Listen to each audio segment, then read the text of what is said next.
Charter flights. Even today, many people in our part of the world hear that word without really understanding what it means. For years, charter was almost synonymous with cheap travel. Today, people are more familiar with another word, low-cost airlines. But this story isn't really about aviation business models. In the early 1990s, the first charter flights opened a completely new world for people in the former Soviet Union. Private tour operators began offering trips to foreign resorts. Not to ordinary workers, of course. At that time, an average salary could barely get you to the airport. To give you an idea of what those years were like, we flew international routes without uniforms. Aeroflot had become Russian, and our new state airline couldn't afford new ones. So, the crew of a 100-ton jetliner often looked as if they were heading to a family barbecue rather than another country. That may sound unbelievable to younger viewers today, but there is something even harder to believe. Only a few years earlier, private business itself had essentially been illegal. If you bought something with the intention of reselling it for profit, it wasn't considered entrepreneurship. It was called unearned income. In some cases, it could even lead to criminal prosecution. Businessmen, according to Soviet ideology, didn't work. They exploited. And then, almost overnight, everything changed. Suddenly, private trade was allowed. Taxes barely existed. The government hadn't yet figured out how to regulate the new economy, and whatever regulations did appear were easy to avoid. For airline crews, charter flights quickly became something much more important than tourism. The customer paid for everything: fuel, airport fees, handling, and, unofficially, bonuses for the crew. In hard currency.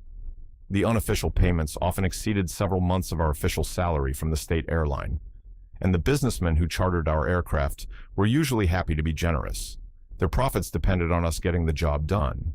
But these people weren't only flying to beach resorts. Many flew abroad to buy consumer goods for resale back home.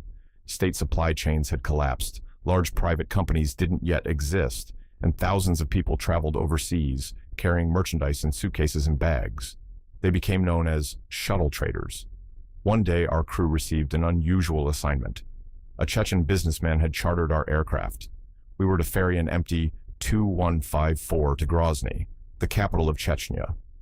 For the next month, we would operate flights from there to the United Arab Emirates and Syria, carrying groups of Chechen shuttle traders. I have to admit something.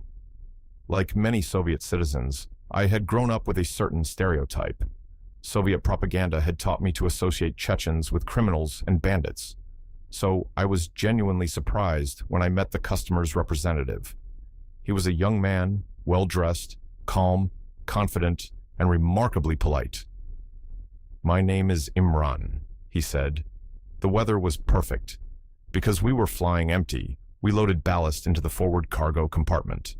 The Tu-154 never liked flying without passengers. The center of gravity moved too far aft, and even the aircraft's sophisticated automatic flight control system struggled with it. Hand-flying the airplane for hours wasn't exactly an attractive option. We took off and climbed to our assigned flight level. A little later, Imran entered the cockpit. "Guys," he said casually, "we need to make a stop in Donetsk."